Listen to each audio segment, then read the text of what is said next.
पिछले वीडियो में हमने समांतर श्रेणी का nवां पद, फिर उसके बाद समांतर माध्य ज्ञात करना, दो राशियों के बीच एक समांतर माध्य और एक से अधिक समांतर माध्य ज्ञात करना सीखा था। आज अध्याय 4 के प्रश्नावली 2 से तीसरे नंबर का एक प्रश्न लेते हैं जो काफ़ी परीक्षा की दृष्टि से महत्वपूर्ण है।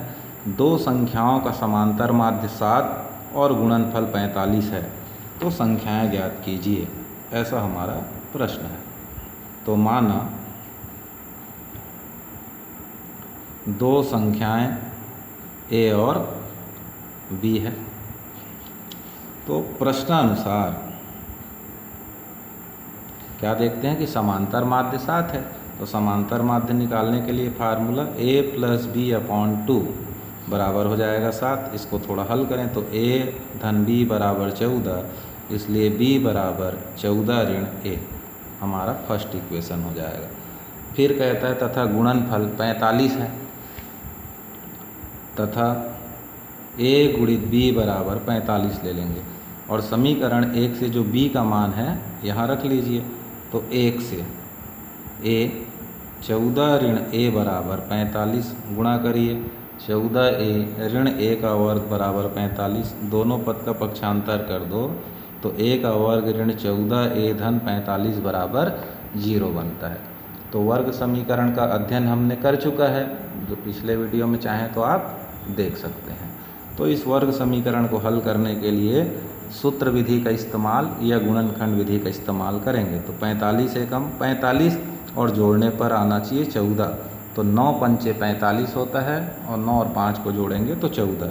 इसलिए फैक्टराइजेशन मेथड से 9a - 5a + 45 = 0 लिखेंगे। शुरू के दो पदों को कोष्टक में ले लीजिए, माइनस बाहर तो सेकेंड टर्म माइनस साइन में चेंज हो जाएगा। a कॉमन ले लीजिए तो a - 9, यहाँ से 5 कॉमन, a - 9 = 0, a - 9 a - 5 = 0। फिर क्या करते हैं, एक एक पद को शून्य के बराबर लेते हैं, तो a बराबर 9 आ जाएगा और a बराबर 5 आ जाएगा। अब इस a के मान को हम समीकरण 1 में ले जाके रखेंगे, तो जब 9 रखेंगे तो 14 में 9 गया 5, और जब 5 रखेंगे तो 14 में 5 गया 9 आ जाएगा। इसलिए b बराबर 5 या फिर b बराबर 9। तो हमारा आंसर 5 9 या 9 5 आएगा। यहाँ जो गुणनखंड विधि का प्रयोग किया गया है, यदि वो ठीक से समझ में नहीं आया हो तो वर्ग समीकरण में गुणनखंड विधि का अभ्यास कर लें। नेक्स्ट क्वेश्चन बुक से लेते हैं 7वें नंबर का। यदि किसी समांतर श्रेणी के pवें व qवें पदों का माध्य rवें व sवें पदों के माध्य के बराबर हो तो सिद्ध कीजिए कि p + q बराबर r + s। तो अपन इसको हल करें। तो समांतर श्रेणी का pवां पद, qवां पद, rवां पद, sवां पद कैसा होगा?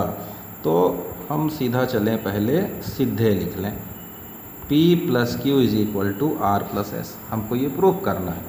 और अकॉर्डिंग टू क्वेश्चन क्या दिया हुआ है कि tp + tq, tp मतलब pवां पद और tq मतलब qवां पद का माध्य यानी /2 = tr + ts/2 rवें और sवें पदों के माध्य के बराबर है। इसी को लेते हुए हमको प्रश्न आगे हल करते हुए जाना है।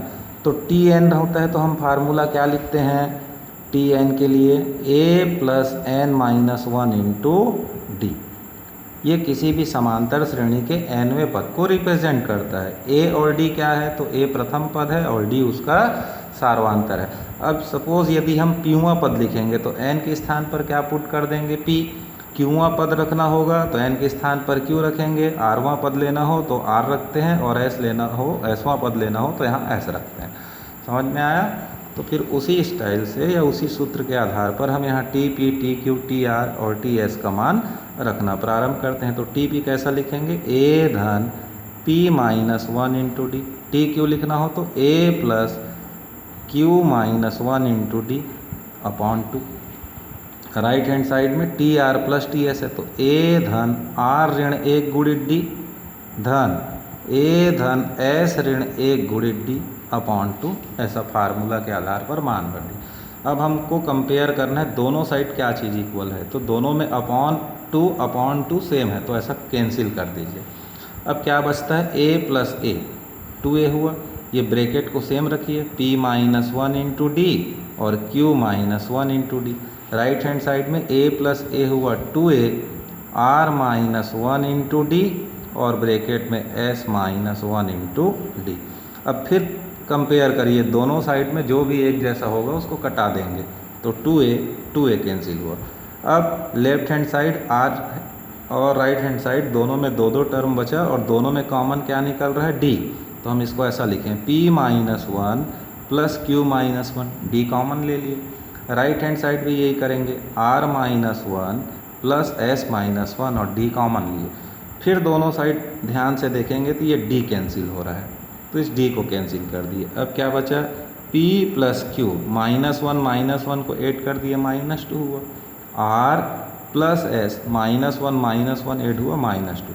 अब फिर दोनों साइड में देखेंगे माइनस टू कैंसिल हो रहा है, तो p प्लस q बराबर आ जाएगा r plus s, hence proved हुआ।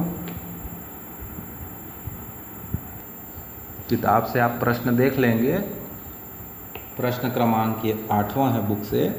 7 और 49 के बीच n पद हैं, यदि 5वें और n माइनस 1वें पदों का अनुपात 5:4 हो तो n का मान ज्ञात कीजिए।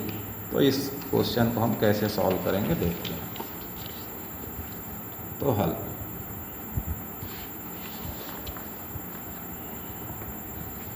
माना 7 और 49 के बीच n पद a1 a2 dash dash dash an है, तब हमारे पास एक श्रेणी बनेगा जिसे हम समांतर श्रेणी कहते हैं। क्या बनेगा, 7 a1 a2 dash dash dash an और 49 समांतर श्रेणी में होगा।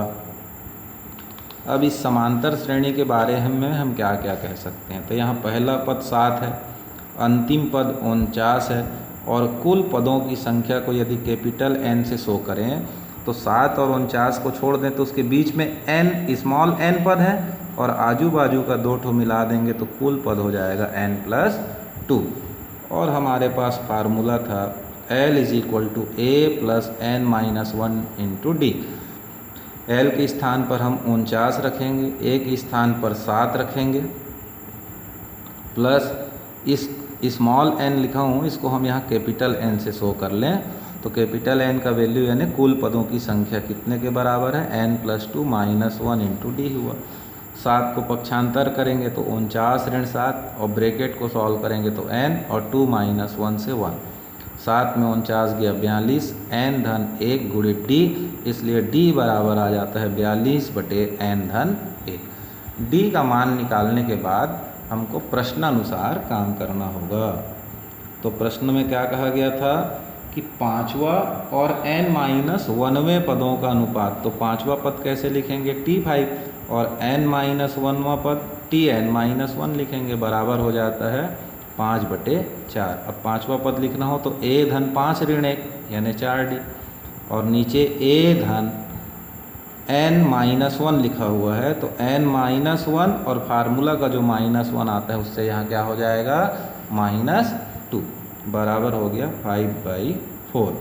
7 a का मान है उसको बस भर दीजिए, d का मान बाद में भरेंगे क्योंकि वो भिन्न में है और यहाँ रख के हल करने में थोड़ा दिक्कत होता है, इसलिए अभी d का मान नहीं रख रहे हैं। n माइनस 2 इंटू डी बराबर 5/4, तिर्यक गुणा कर दीजिए तो 7 चौक हो जाता है आपका 28 और 4 चौक हुआ 16d, इधर क्रॉस करेंगे तो 7 पंचे 35 और 5n ऋण 5 दूनी 10d, फिर पक्षांतर करिए 16d ऋण 5n ऋण 10d 35 ऋण 28, ये लिख दीजिए। अब 16 ऋण 5n धन 10 और डी क्या हो जाएगा, बाहर ले लिए इसको, और 35 में 28 गया 7, 16 और 10 हुआ 26, ऋण 5 n डी बराबर 7। अब जो हमारा डी का मान मिला था 42 बटे n धन 1, उसको रख दीजिए, तो ये हुआ 26 ऋण 5 n गुणित 42 बटे n धन 1 बराबर 7।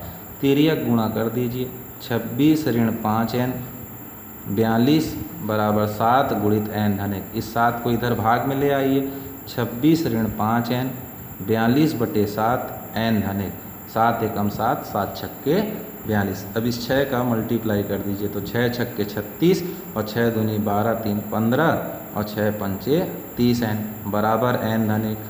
फिर पक्षांतर करिए, 156 ऋण 1 n धन 30 n, 156 में 1 गया 155 और 30 n और n जोड़ेंगे तो 31 n, इसलिए n बराबर 155 बटे 31। 31 का पहाड़ा पढ़िए तो 5 बार में 31 पंचे 105, तो n का वैल्यू हमारा निकल जाता है। नेक्स्ट क्लास में हम देखेंगे समांतर श्रेणी के n पदों का योगफल। शेष प्रश्न जो इस प्रश्नावली में छूट गए हैं उसको घर पर आप हल करके देखिए, यदि कोई दिक्कत हो तो बताएंगे।